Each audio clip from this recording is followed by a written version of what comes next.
আলহামদুলিল্লাহ, আল্লাহর অশেষ রহমতে আমরা আরেকটি সকাল পেয়ে গেলাম।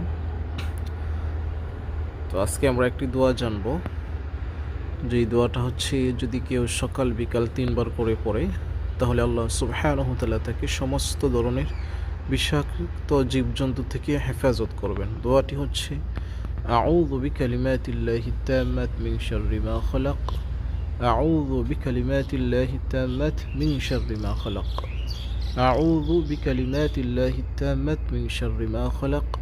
আল্লাহ রাসূল সাল্লাল্লাহু আলাইহি ওয়াসাল্লাম বলেন, যদি কেউ সকালে কোনো ব্যক্তি এই দোয়াটা 3 বার পড়ে, তাহলে সারাদিন আল্লাহ সুবহানাহু ওয়া তাআলা তাকে সমস্ত বিষাক্ত জীবজন্তু থেকে রক্ষা করবেন। যদি কেউ সন্ধ্যার সময় পড়ে, তাহলে তাকেও আল্লাহ সুবহানাহু ওয়া তাআলা সারা রাত্র সকল ধরনের বিষাক্ত জীবজন্তু থেকে তাকে হেফাজত করবেন। তাই আমরা আমলটি করার চেষ্টা করব।